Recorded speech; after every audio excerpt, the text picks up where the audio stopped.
Hello every one, എല്ലാവർക്കും സുഖല്ലേ മക്കളെ? അപ്പോൾ ഇന്നതാ നമ്മൾ ജോഗ്രഫിയിലെ ഒരു വളരെയധികം ഇമ്പോർട്ടൻ്റ് ആയിട്ടുള്ള ഒരു പുതിയ ചാപ്റ്റർ ആയിട്ടാണ് എത്തിയിരിക്കുന്നത്, India the land of diversity. അപ്പോൾ നമ്മുടെ ഹാഫ് ഇയർലി പോർഷൻസിലെ ലാസ്റ്റ് പോർഷനാണ് ജോഗ്രഫിയിൽ നിന്നും ഇത്. അതായത് നമ്മുടെ landscape analysis through maps, public expenditure and revenue, അതേപോലെ തന്നെ eyes in the sky and data analysis.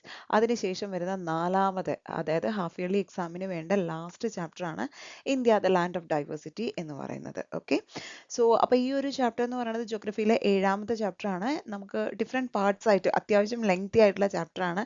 അത്യാവശ്യം മാർക്ക് വെയിറ്റേജ് വരുന്ന ഒരു ചാപ്റ്റർ ആണ്. ഹാഫ് ഇയർലി എക്സാമിന് തന്നെ നല്ലൊരു മാർക്ക് വെയിറ്റേജ് വരുന്നുണ്ട്. അതുകൂടാതെ നമ്മൾ പബ്ലിക് എക്സാമിന് എടുക്കുകയാണെങ്കിൽ പോലും നമുക്ക് ഈ പറയുന്ന മാപ്പിന്റെ ക്വസ്റ്റ്യൻസും മറ്റുമൊക്കെ വരുന്നത് ഈ ഒരു ചാപ്റ്ററിനും ഇതിന്റെ അടുത്ത ചാപ്റ്ററിനും ആണ്. അപ്പോൾ അതുകൊണ്ട് തന്നെ നമുക്ക് ഡിഫറെൻറ്റ് പാർട്സ് ആയിട്ട് മാത്രമേ നമുക്ക് ഈ ഒരു ചാപ്റ്റർ കവർ ചെയ്യാൻ സാധിക്കുള്ളൂ. അപ്പോൾ നിങ്ങളും അതിനനുസരിച്ച് തന്നെ മൂവ് ചെയ്യുക. നോർത്തേൺ മൗണ്ടെയിൻ റീജിയൻ എന്ന് പറയുന്ന ഇന്ത്യയുടെ ഫിസിയോഗ്രാഫിക് ഡിവിഷനിലെ ഇന്ത്യയുടെ ഫിസിയോഗ്രാഫിക് ഡിവിഷനിലെ വൺ ഓഫ് ദ ഇമ്പോർട്ടൻ്റ് ആയിട്ടുള്ള ഒരു ഏരിയ ആണ് എന്ത്, ഈ പറയുന്ന നോർത്തേൺ മൗണ്ടെയിൻ റീജിയൻ എന്ന് പറയുന്നത്. അപ്പോൾ ഇതിൽ തന്നെ ഒരുപാട് ഏരിയാസ് നമുക്ക് ഇതിനകത്ത് വരുന്നുണ്ട്. അപ്പോൾ നമുക്കതൊന്ന് കവർ ചെയ്ത് നമുക്ക് ഈ ഒരു ഏരിയ ഒന്ന് സെറ്റാക്കി മുന്നോട്ട് പോവാം അല്ലേ. അപ്പോൾ ഈ ചാനൽ ആദ്യമായിട്ട് കാണുന്നവരുണ്ടെങ്കിൽ ജസ്റ്റ് ഒന്ന് സബ്സ്ക്രൈബ് ചെയ്യുക. അതോടൊപ്പം തന്നെ വീഡിയോ ആയിട്ട് റിലേറ്റ് ചെയ്തിട്ടുള്ള നിങ്ങളുടെ കമൻസും നിങ്ങളുടെ സജഷൻസും എല്ലാം കമൻറ്റ് ബോക്സിൽ മെൻഷൻ ചെയ്യാം. ഓക്കെ, അപ്പോൾ India the land of diversity northern mountain region എന്ന് പറയുന്ന ടോപ്പിക്കിലേക്ക് നമ്മൾ മൂവ് ചെയ്യുന്നത്. അപ്പോൾ എല്ലാവർക്കും ഒരിക്കൽ കൂടി ഇന്നത്തെ ക്ലാസ്സിലേക്ക് സ്വാഗതം. അപ്പോൾ നമുക്ക് ക്ലാസ്സിലേക്ക് മൂവ് ചെയ്യല്ലേ. സോ നമുക്ക് കിടക്കാം. ഓക്കെ, സോ ഇവിടെ ആദ്യം നമ്മൾ മനസ്സിലാക്കേണ്ടത് ഇന്ത്യയുടെ ലൊക്കേഷനെ കുറിച്ചാണ് മനസ്സിലാക്കേണ്ടത്. ഇന്ത്യയുടെ ലാറ്റിറ്റ്യൂഡിനൽ ലൊക്കേഷനും ലോഞ്ചിറ്റ്യൂഡിനൽ ലൊക്കേഷനും.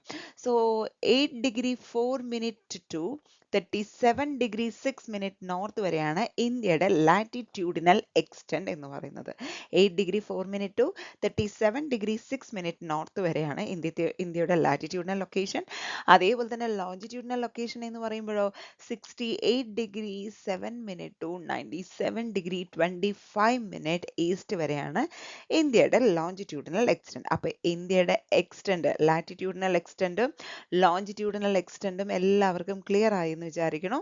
ഇനി നമ്മുടെ ഇന്ത്യയുടെ ഫിസിയോഗ്രാഫിക് ഡിവിഷൻസ് ഏതൊക്കെയാണ് എന്നുള്ളത് നമുക്ക് നോക്കാം. സോ ഇതാണ് നമ്മുടെ ഈ ഒരു ചാപ്റ്ററിലെ മെയിൻ ഏരിയാസ് എന്ന് പറയുന്നത്. So northern mountain ranges, northern great plains, peninsular plateau, coastal plain, islands. Okay, അപ്പോൾ അത് നമ്മൾ ഓരോ പാർട്ടായിട്ടാണ് നമ്മൾ ഇത് ഡിസ്കസ് ചെയ്യാൻ പോകുന്നതും. അപ്പോൾ ഒരു കാരണവശാലും ഓരോ പാർട്ടും എല്ലാവരും നല്ല ഡീപ്പായിട്ട് വാച്ച് ചെയ്യുക. ഈ പറയുന്ന വാച്ച് ചെയ്യുന്നതോടൊപ്പം തന്നെ അത് പഠിച്ചും പോവുക. ഓക്കെ, അപ്പോൾ ഇന്നത്തെ ക്ലാസ്സിൽ നമ്മൾ ഡിസ്കസ് ചെയ്യുന്നത് നോർത്തേൺ മൗണ്ടെയിൻ റേഞ്ചസ് എന്ന് പറയുന്ന ഒരു ഫിസിയോഗ്രാഫിക് ഡിവിഷനാണ്. അപ്പോൾ നമുക്ക് മൂവ് ചെയ്യാം. Northern mountain ranges. So in northern mountain region there are 3 mountain ranges. 3 mountain ranges ചേർന്നതാണ് നോർത്തേൺ മൗണ്ടെയിൻ റേഞ്ചസ്. അതിൽ വരുന്നതാണ് trans Himalayas, Himalayas and eastern highlands. Okay, അപ്പോൾ നോർത്തേൺ മൗണ്ടെയിൻ റേഞ്ചസിൽ വരുന്നതാണ് ഏതൊക്കെ? ഈ പറയുന്ന trans Himalaya, Himalaya and eastern highlands. ഇത് മൂന്നും ചേർന്നതാണ് നമ്മുടെ നോർത്തേൺ മൗണ്ടെയിൻ റീജിയൻ. ഇതിൽ ഓരോന്നിലും സബായിട്ട് ക്ലാസിഫിക്കേഷൻസ് വരുന്നുണ്ട്. അപ്പോൾ അതുകൊണ്ട് മാറിപ്പോകരുത്. നോർത്തേൺ മൗണ്ടെയിൻ റേഞ്ചിൽ 3 മൗണ്ടെയിൻ റേഞ്ചസ് ഉണ്ട്. അതാണ് trans Himalaya, Himalaya and eastern highlands. അപ്പോൾ ഇനി നമുക്ക് ഓരോന്നിനെ കുറിച്ചും ഡീപ്പായിട്ട് പഠിക്കാം. അപ്പോൾ അതിൽ ആദ്യത്തേത് trans Himalayas. So trans Himalayas include Karakoram, Ladakh, Zaskar. Okay, ഈ 3 മൗണ്ടെയിൻ റേഞ്ചസ് ചേർന്നതാണ്. ഓക്കെ, കാരക്കോറം, ലഡാക്ക്, സസ്കർ, ഈ പറയുന്ന 3 മൗണ്ടെയിൻ റേഞ്ചസ് ചേർന്നതാണ് ഏതെന്ന് പറയുന്നത്? ഈ പറയുന്ന ട്രാൻസ് ഹിമാലയാസ് എന്ന് പറയുന്നത്. മൗണ്ട് K2, അതായത് 8661 മീറ്റേഴ്സ് ഹൈറ്റ് ഉള്ള അത്രയും ആൾട്ടിറ്റ്യൂഡിനൽ റീജിയനിൽ കിടക്കുന്ന mount K2, also known as Godwin Austen, the highest peak in India is in the Karakoram range. ഇന്ത്യയിലെ ഏറ്റവും ഉയരം കൂടിയ കൊടുമുടി. ഇതൊരു വൺ വേർഡ് ക്വസ്റ്റ്യൻ ആണ്. ഹൈയസ്റ്റ് പീക്ക് ഇൻ ഇന്ത്യ ഏതെന്ന് ചോദിച്ചു കഴിഞ്ഞാൽ ഏതാണ്? ദാറ്റ് ഈസ് മൗണ്ട് K2, അല്ലെങ്കിൽ നമുക്ക് എന്തെന്ന് പറയാം? ഗോഡ്വിൻ ഓസ്റ്റിൻ എന്ന് പറയാം. Mount K2, also known as the Godwin Austen, it is the highest peak in India is in the Karakoram range. അപ്പോൾ ഇവിടെ നമുക്ക് രണ്ട് രീതിയിൽ ക്വസ്റ്റ്യൻ വരാം. ഒന്ന്, ഇന്ത്യയിലെ ഹയസ്റ്റ് പീക്ക് ഏതാണ്? അല്ലെങ്കിൽ ഇന്ത്യയുടെ ഹയസ്റ്റ് പീക്കായ മൗണ്ട് കെ2 അല്ലെങ്കിൽ ഗോഡ്വിൻ ഓസ്റ്റിൻ സിറ്റുവേറ്റ് ചെയ്തിരിക്കുന്നത് ഏത് റേഞ്ചസിലാണ്, ഏത് മൗണ്ടൻ റേഞ്ചിലാണ്? അപ്പൊ രണ്ട് രീതിയിൽ ചോദിച്ചാലും നമുക്ക് ആൻസർ കിട്ടി. അപ്പൊ ഈ ഒരു സെന്റൻസ് കംപ്ലീറ്റ് ആയിട്ട് പഠിച്ചാൽ മതി. Mount K2 is also known as Godwin Austen. It is the highest peak in India. It is in the Karakoram range. അപ്പൊ ഇതിന്റെ ആവറേജ് ഹൈറ്റ് എത്രയാണ്? 6000 മീറ്റേഴ്സ് ആണ് ഇതിന്റെ ആവറേജ് ഹൈറ്റ് എന്ന് പറയുന്നത്. ഓക്കെ, അപ്പൊ ക്ലിയർ അല്ലേ? അപ്പൊ നമ്മൾ ട്രാൻസ് ഹിമാലയാസ് കവർ ചെയ്തു. ഇനി നമുക്ക് ഇതിന്റെ രണ്ടാമത്തെ ഏരിയ ആണ് ഇത് ഹിമാലയാസ് എന്ന് പറയുന്നത്. So the Himalayan mountain range forms an arc shaped physical division. അപ്പൊ ഇത് ആദ്യത്തെ പോയിന്റ് ആണ്, ഇതിന്റെ ഷേപ്പ് ആർക്കിന്റെ ഫോർമാറ്റ് ആണ് ഇതിന്റെ ഷേപ്പ് വരുന്നത്. Extending between north west trans Himalaya and south eastern highlands. അപ്പൊ നമുക്ക് ഇതൊന്ന് ജസ്റ്റ് ഒന്ന് നോക്കാം. ഓക്കെ, ഇവിടെ നമുക്ക് നോർത്ത് വരുന്നുണ്ടെന്ന് അറിയാം, ഇവിടെ south, east, west. Okay, so ഇവിടെ നമ്മൾ ആദ്യം പഠിക്കേണ്ടത് നോർത്ത് വെസ്റ്റ്, ഇവിടെയാണ് നമ്മുടെ ട്രാൻസ് ഹിമാലയാസ് കിടക്കുന്നത്. നോർത്ത് വെസ്റ്റ് ട്രാൻസ് ഹിമാലയാസ് മുതൽ ഇവിടെ സൗത്ത് ഈസ്റ്റ് ഈസ്റ്റേൺ ഹൈലൻഡ്സ് വരെയാണ് ഏത് കിടക്കുന്നത്? നമ്മുടെ ഹിമാലയൻ മൗണ്ടൻ റേഞ്ച്, അതായത് ഇതിന്റെ ഇൻ ബിറ്റ്വീൻ ആയിട്ട്. ക്ലിയർ? അപ്പോൾ ദ ഹിമാലയൻ മൗണ്ടൻ റേഞ്ചിന്റെ ഷേപ്പ്, ഇതിന്റെ ഒരു ഫിസിക്കൽ ഡിവിഷന്റെ ഷേപ്പ് എന്താണെന്ന് ചോദിച്ചു കഴിഞ്ഞാൽ എന്താണ്? ആർക്ക് ഷേപ്ഡ് ആയിട്ടുള്ള ഒരു ഫിസിക്കൽ ഡിവിഷൻ ആണ് ഇത്. ഇനി ഇതിന്റെ എക്സ്റ്റൻഷൻ എങ്ങനെയാണെന്ന് ചോദിച്ചു കഴിഞ്ഞാൽ നോർത്ത് വെസ്റ്റ് ട്രാൻസ് ഹിമാലയ തൊട്ടിട്ട് സൗത്ത് ഈസ്റ്റ് ഈസ്റ്റേൺ ഹൈലൻഡ്സ് വരെയാണ് ഇത് എക്സ്റ്റെൻഡ് ചെയ്ത് കിടക്കുന്നത്. അപ്പോൾ ഒന്നാമത്തെ പോയിന്റ്. ഓക്കെ, ദെൻ രണ്ടാമത്തത് these mountain ranges have A length of about 2400 kilometres. ഇതിന്റെ ലെങ്ത് എത്രയാണ്? 2400 കിലോമീറ്റർ ആണ് ഇതിന്റെ ലെങ്ത് എന്ന് പറയുന്നത്. ഇനി many of the world's highest peak are situated here. അപ്പൊ ഇന്ത്യയിലെ ഹയസ്റ്റ് പീക്ക് നമ്മൾ മൗണ്ട് കെ2 ആന്ന് പറഞ്ഞു. പക്ഷെ ലോകത്തിലെ ഹയസ്റ്റ് പീക്കുകൾ കുറെയൊക്കെ എവിടെയുണ്ട്? ഈ പറയുന്ന ഹിമാലയത്തിന്റെ ഭാഗമായിട്ടാണ് കാണപ്പെടുന്നത്. The height of these mountains tends to decrease towards the east. ഈസ്റ്റിലോട്ട് പോകുന്തോറും ഈ പറയുന്ന മൗണ്ടൻ റേഞ്ചസിന്റെ വിഡ്ത്ത് അല്ലെങ്കിൽ ഹൈറ്റ് കുറഞ്ഞു വരും. അപ്പൊ അങ്ങനെയാണെന്നുണ്ടെങ്കിൽ നമുക്ക് ഈ ഒരു വിഡ്ത്ത് നോക്കാം. Width of these mountain ranges is just about 150 kilometres in Arunachal Pradesh. Arunachal പ്രദേശില് ഇതിന്റെ വിഡ്ത്ത് എന്ന് പറയുന്നത് എത്രയുള്ളൂ? 150 കിലോമീറ്റേഴ്സേ ഉള്ളൂ. പക്ഷെ ഇതേ തന്നെ കാശ്മീർ റീജിയൻ എടുത്ത് നോക്കുകയാണെങ്കിൽ എത്രയുണ്ട്? 400 കിലോമീറ്റേഴ്സ് ഉണ്ട്. ഓക്കെ, അപ്പൊ അതിവിടെ നോക്കിക്കഴിഞ്ഞാൽ അറിയാം, ഇവിടെയാണ് നമ്മുടെ ഇന്ത്യയുടെ ടോപ്പില്, ഇവിടെയാണ് 400 കിലോമീറ്ററോളം ഹൈറ്റ് കിടക്കുന്നത്. ഇവിടുന്ന് ഇങ്ങോട്ട് ഈസ്റ്റേൺ എൻഡിലോട്ട് പോകും തോറും ഇതിന്റെ ഹൈറ്റ് കുറഞ്ഞു വരികയാണ് ചെയ്യുന്നത്. അങ്ങനെയാണ് നമ്മൾ അരുണാചൽ പ്രദേശിൽ എത്ര വരണമെന്ന് പറഞ്ഞു? 150 കിലോമീറ്റർ വരണു എന്ന് പറഞ്ഞത്. Okay, so this physical division extending over 5 lakh square kilometers. അപ്പൊ ഹിമാലയത്തിന്റെ മൊത്തം ഏരിയ എത്രയെന്ന് ചോദിച്ചു കഴിഞ്ഞാൽ എത്രയാണ്? 5 lakhs square kilometers ആണ്. ഓക്കെ, 5 ലക്ഷം സ്ക്വയർ കിലോമീറ്റർ ആണ് ഇതിന്റെ മൊത്തം ഏരിയ എന്ന് പറയുന്നത്. ഇതിൽ എന്തൊക്കെയുണ്ട്? 3 പാരലൽ മൗണ്ടൻ റേഞ്ചസും ഇതിൽ ഉൾപ്പെടുന്നുണ്ട്. അപ്പൊ അതിനെക്കുറിച്ച് നമ്മൾ ഡീപ്പായിട്ട് പഠിക്കുന്നതിന് മുമ്പ് ഇതൊന്നുകൂടി നമുക്കൊന്ന് റിവൈസ് ചെയ്താലോ? അപ്പൊ നമുക്കൊന്ന് പെട്ടെന്ന് നോക്കാം. ഹിമാലയൻ മൗണ്ടൻ റേഞ്ചിന്റെ ഷേപ്പ് എന്താണ്? ആർക്ക് ഷേപ്ഡ് ആയിട്ടുള്ള ഫിസിക്കൽ ഡിവിഷൻ ആണ്. ഇത് ഏത് മുതൽ ഏതുവരെയാണ് എക്സ്റ്റെൻഡ് ചെയ്ത് കിടക്കുന്നത്? നോർത്ത് വെസ്റ്റ് ട്രാൻസ് ഹിമാലയ തൊട്ടിട്ട് സൗത്ത് ഈസ്റ്റ് ഈസ്റ്റേൺ ഹൈലൻഡ്സ് വരെയാണ് ഇത് എക്സ്റ്റെൻഡ് ചെയ്ത് കിടക്കുന്നത്. ഇവിടെ ഒരുപാട്, അതായത് ഈ മൗണ്ടൻ റേഞ്ചിന്റെ ലെങ്ത് എന്ന് പറയുന്നത് 2400 കിലോമീറ്റേഴ്സ് ആണ്. വേൾഡിലെ ഹൈയസ്റ്റ് പീക്കുകളൊക്കെ ഇവിടെ സിറ്റുവേറ്റ് ചെയ്തിട്ടുണ്ട്. അതേപോലെ തന്നെ ഇതിന്റെ ഹൈറ്റ് ഈസ്റ്റിലോട്ട് പോകുന്തോറും ഡിക്രീസ് ചെയ്യും. അതിന് എക്സാമ്പിൾ ആയിട്ടാണ് നമ്മൾ പറഞ്ഞത് 150 കിലോമീറ്റേഴ്സ് ആണ് ഇതിന്റെ വിഡ്ത്ത് എവിടെയുള്ളത്? ഈ പറയുന്ന അരുണാചൽ പ്രദേശിലുള്ളത്. പക്ഷെ കാശ്മീർ എടുത്ത് നോക്കുകയാണെങ്കിൽ അവിടെ 400 കിലോമീറ്റേഴ്സ് ഉണ്ട്. ഇനി ഇതിന്റെ മൊത്തം ഏരിയ എന്ന് പറയുന്നത് 5 lakh സ്ക്വയർ കിലോമീറ്റേഴ്സ് ആണ്. അവിടെ 3 പാരലൽ മൗണ്ടൻ റേഞ്ചസും കാണപ്പെടുന്നുണ്ട്. അപ്പൊ അതാണ് നമ്മൾ ഇനി നോക്കുന്നത്. ഇതിന്റെ ഭാഗമായിട്ടുള്ള 3 പാരലൽ ആയിട്ടുള്ള മൗണ്ടൻ റേഞ്ചസ് ഏതൊക്കെയാണ്? ഇതൊരു 6 മാർക്കിന്റെ ക്വസ്റ്റ്യനും കൂടിയാണ് മക്കളെ. അപ്പൊ ശ്രദ്ധിച്ചോളൂ. The characteristic feature of Himalayan ranges. The Himalayan ranges are divided into 3. മൂന്നായിട്ട് തിരിച്ചിട്ടുണ്ട്. ഏതൊക്കെയാണ്? ഹിമാദ്രി, ഹിമാചൽ ആൻഡ് സിവാലിക്. അപ്പൊ ഇത് മൂന്നും സെപ്പറേറ്റ് ആയിട്ട് നമുക്ക് പഠിക്കേണ്ടതുണ്ട്. ആദ്യം നമുക്ക് ഹിമാദ്രിയെ കുറിച്ച് നോക്കാം. It is the highest mountain range. അപ്പൊ ഈ 3 മൗണ്ടൻ റേഞ്ചിലെ ഏറ്റവും ഹൈയസ്റ്റ് ഏതാണ്? ഹിമാദ്രിയാണ്. ഇതിന്റെ ആൾട്ടിറ്റ്യൂഡ് എത്രയാ? ഇതിന്റെ ഹൈറ്റ് ഹൈറ്റ് എന്ന് പറയുന്നത് 6000 മീറ്റേഴ്സ് ആണ് ഇതിന്റെ ഹൈറ്റ്. ഗംഗ, ബ്രഹ്മപുത്ര പോലെയുള്ള റിവേഴ്സ് എല്ലാം ഒറിജിനേറ്റ് ചെയ്യുന്നത് ഹിമാദ്രിയിൽ നിന്നാണ്. ഇവിടെ ഒരുപാട് നമ്പർ ഓഫ് പീക്സ് കാണപ്പെടുന്നുണ്ട്. 8000 മീറ്റേഴ്സിന് മുകളിലുള്ള നമ്പർ ഓഫ് പീക്സ് ഇവിടെ കാണപ്പെടുന്നുണ്ട്. ഫോർ എക്സാമ്പിൾ കാഞ്ചൻജംഗ, നന്ദാദേവി പോലെയുള്ള നമ്പർ ഓഫ് പീക്സ് ഇവിടെ കാണപ്പെടുന്നുണ്ട്. അപ്പൊ ഹിമാദ്രി ഓക്കെ അല്ലേ? അപ്പൊ ഹിമാലയൻ റേഞ്ചസിനെ മൂന്നായിട്ട് ക്ലാസിഫൈ ചെയ്തു: ഹിമാദ്രി, ഹിമാചൽ ആൻഡ് സിവാലിക്.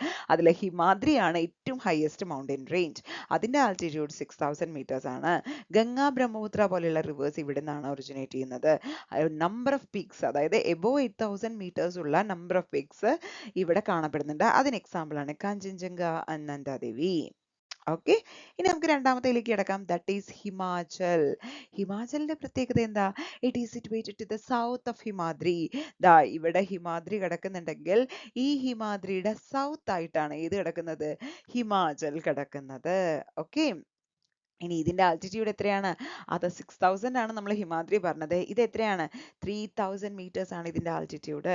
അപ്പൊ ഇവിടുത്തെ പ്രത്യേകത കുറച്ച് ഹിൽ സ്റ്റേഷൻസ് ആയിട്ടുള്ള ഷിംല, ഡാർജിലിംഗ്, ഇതൊക്കെ ഇതിന്റെ സദേൺ സ്ലോപ്സിൽ കാണപ്പെടുന്നുണ്ട്. അപ്പൊ അവിടെ നമ്മൾ പറഞ്ഞു രണ്ട് റിവേഴ്സ് ഒറിജിനേറ്റ് ചെയ്യുന്നതും കാഞ്ചൻജംഗ, നന്ദാദേവി പോലെയുള്ള പീക്ക് അവിടെ ഉണ്ട് എന്ന് പറഞ്ഞു. പക്ഷെ ഹിമാചലിന്റെ പ്രത്യേകത ഇവിടെ കുറച്ച് ഹിൽ സ്റ്റേഷൻസ് ഉണ്ട്. അതിന് എക്സാമ്പിൾ ആണ് ഷിംല, ഡാർജിലിംഗ് പോലെയുള്ളത്. ക്ലിയർ? അപ്പൊ ഹിമാദ്രി കിട്ടി, ഹിമാചൽ കിട്ടി. ഇനി നമുക്ക് മൂന്നാമത്തേത് ഏതാ? Siwaliks. Okay, it is situated to the south of Himachal. അപ്പോ നമ്മൾ ഒരു കാര്യം ആലോചിക്കുക, ഹിമാദ്രിയുടെ സൗത്ത് ആയിട്ട് ഏത് കാണപ്പെടുന്നുണ്ട്? ഹിമാചൽ കാണപ്പെടുന്നുണ്ട്. ഇനി ഹിമാചലിന്റെ സൗത്ത് ആയിട്ട് ഏത് കാണപ്പെടുന്നുണ്ട്? സിവാലിക് കാണപ്പെടുന്നുണ്ട്. ഓക്കെ, ഇത്രേ ഉള്ളൂ. അപ്പൊ ഫസ്റ്റ് പോയിന്റ് കഴിഞ്ഞു. ഇനി ഇതിന്റെ ആൾട്ടിറ്റ്യൂഡ് എത്രയാ? 1220 മീറ്റേഴ്സ് ആണ്. ഹിമാദ്രിയുടെ 6000 ആയിരുന്നു, ഹിമാചലിന്റെ 3000 ആയി. അതിനേക്കാളും കുറവാണ് ഇത്ര സിവാലിക്കിന്, 1220 മീറ്റേഴ്സ് ആണ്. As the Himalayan rivers cut across this range, its continuity breaks at many places. Himalayan rivers ഈ റേഞ്ചിലൂടെ കിടക്കുന്നത് കൊണ്ട് തന്നെ ഇതിന്റെ കണ്ടിന്യൂറ്റി പല ഭാഗത്തും നഷ്ടപ്പെടുന്നുണ്ട്. Broad flat valleys seen along these ranges are called dunes. Okay, ഇവിടെ ബ്രോഡ് ആയിട്ടുള്ള, വളരെ വലുത് വിശാലമായിട്ടുള്ള, ഫ്ലാറ്റ് ആയിട്ടുള്ള വാലീസ് ഈ ഒരു മൗണ്ടൻ റേഞ്ചിൽ കാണപ്പെടുന്നുണ്ട്. ഇതാണ് ഡൂൺസ് എന്നറിയപ്പെടുന്നത്. അതിന് എക്സാമ്പിൾ ആണ് എന്ത്? ഡെറാഡൂൺ. ഡെറാഡൂൺ എന്ന് പറയുന്നത് ബ്രോഡ് ആയിട്ടുള്ള, ഫ്ലാറ്റ് ആയിട്ടുള്ള വാലീസ് ആണ്. ഇവിടെ ഇനി നമുക്ക് നാച്ചുറൽ വെജിറ്റേഷൻ ഓഫ് ഹിമാലയ നോക്കുകയാണെങ്കിൽ ഓക്ക്, ചെസ്നട്ട്, മേപ്പിൾ പോലെയുള്ള നമുക്ക് വെജിറ്റേഷൻസ് എവിടെ കാണാൻ സാധിക്കും? 1000 മുതൽ 2000 മീറ്ററിന് ഇടയിൽ ഹൈറ്റ് ഉള്ള സ്ഥലത്ത് നമുക്ക് ഓക്ക്, ചെസ്നട്ട്, മേപ്പിൾ പോലെയുള്ള വെജിറ്റേഷൻസ് കാണാൻ സാധിക്കും. പക്ഷേ ഈ ഒരു 2000 മീറ്റേഴ്സിന് മുകളിലുള്ള സ്ഥലത്ത് നമുക്ക് എന്തൊക്കെ കാണാൻ സാധിക്കും? Coniferous trees. എന്താ ഈ കോണിഫറസ് ട്രീസ് എന്ന് പറയുന്നത്?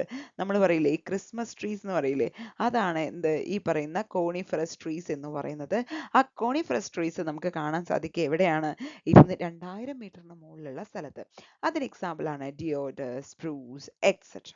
ഓക്കെ, അപ്പൊ നമുക്ക് സിവാലിക്സ് ഒന്നുകൂടെ പറയാം. സിവാലിക്കിൽ ആകെ നമുക്ക് 4 പോയിന്റ് മാത്രമേ ഉള്ളൂ.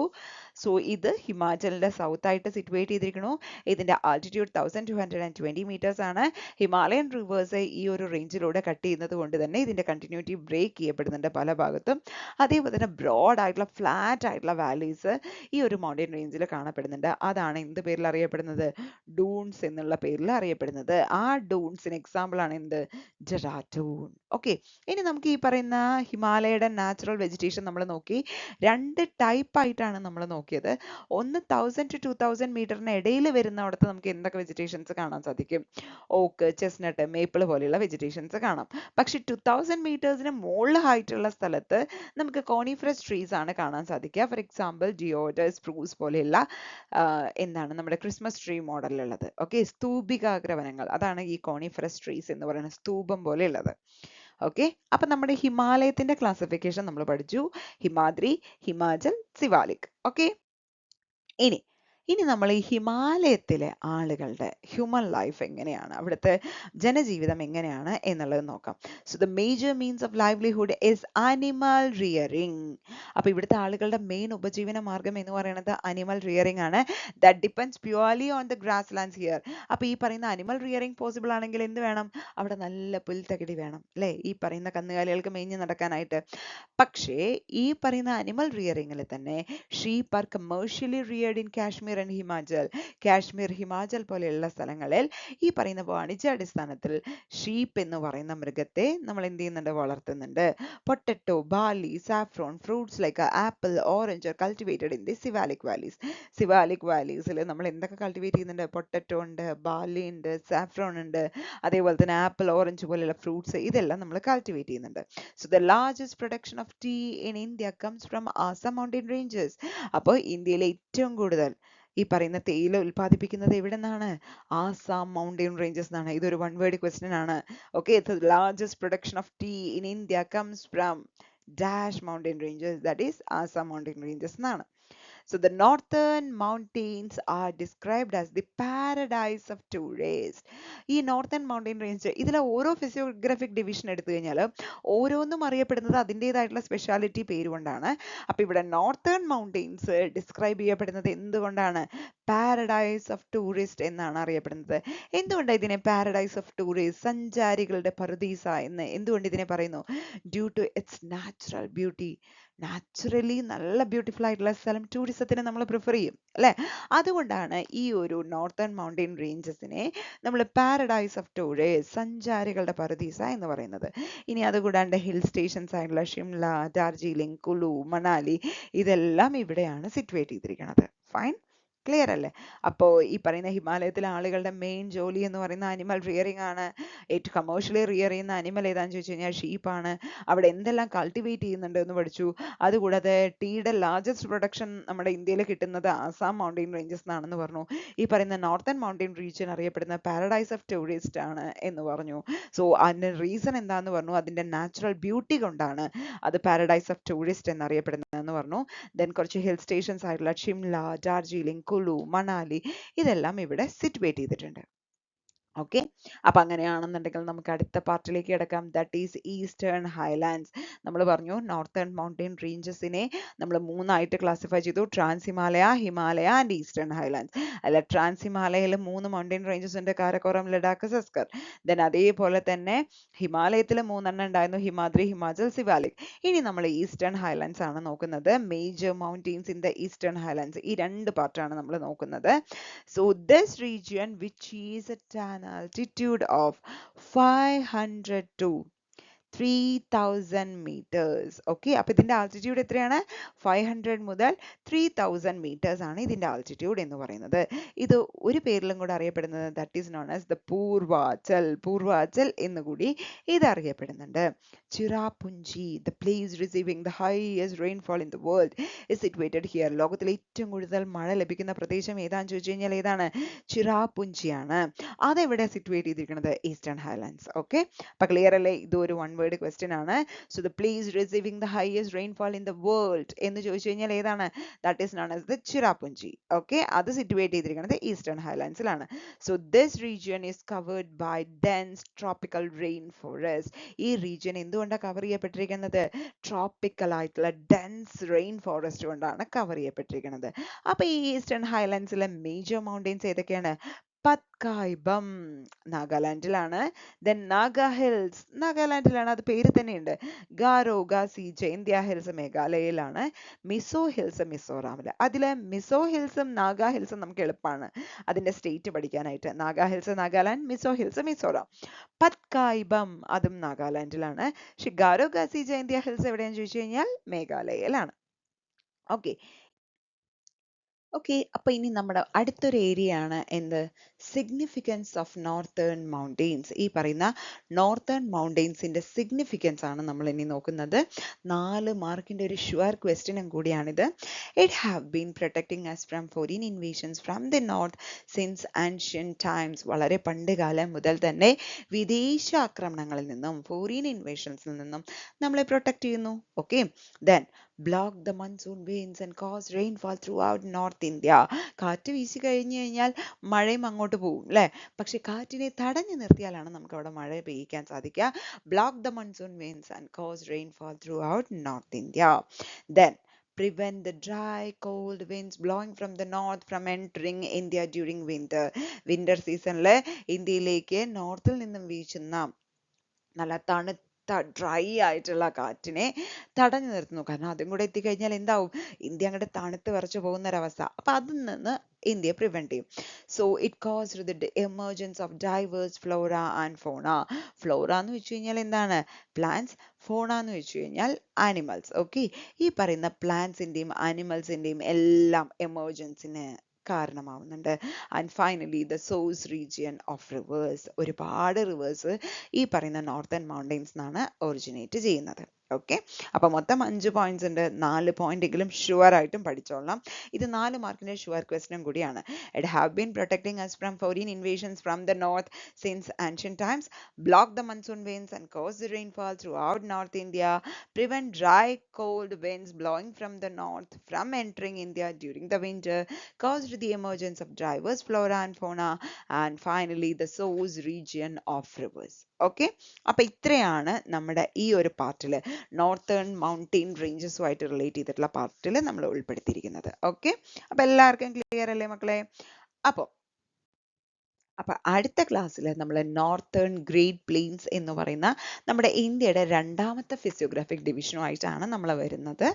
ഓക്കെ, അപ്പോൾ അതിന് മുന്നായിട്ട് ഒരു കുഞ്ഞു വീഡിയോ കൂടെ പോസ്റ്റ് ചെയ്യും.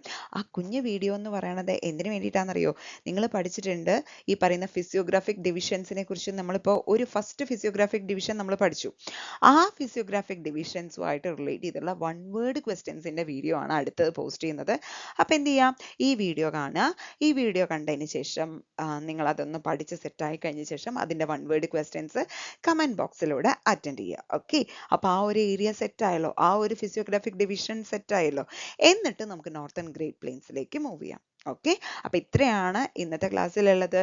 അപ്പോൾ എല്ലാവരും സ്റ്റഡി വ്ലോഗ് വാച്ച് ചെയ്യുക. എന്നിട്ട് നിങ്ങളുടെ വിലയേറിയ കമൻസ് ഈ പറയുന്ന കമൻറ്റ് ബോക്സിൽ മെൻഷൻ ചെയ്യുക. അതോടൊപ്പം നിങ്ങളുടെ സജഷൻസ് മെൻഷൻ ചെയ്യുക. ദെൻ നിങ്ങളുടെ കൂട്ടുകാർക്കും കൂടി ഷെയർ ചെയ്യുക. Okay, anyway thank you so much for watching. അപ്പോൾ എല്ലാവരും നല്ല അടിപൊളിയായിട്ട് പഠിച്ചോളൂ മക്കളെ. ഹാഫ് ഇയർലി എക്സാം അപ്രോച്ച് ചെയ്യാറായി. കൂളായിട്ട് നമുക്ക് എക്സാം എഴുതേണ്ടതാണ്. സോ ടീച്ചർ കൂടെ ഉണ്ടാവും. അപ്പോൾ എല്ലാവരും ഒരുങ്ങിക്കോളൂ കേട്ടോ. Anyway thank you so much for watching once again and see you in another fun filled session from SAS Study Blog. Till then, thank you and have a nice day. Bye bye.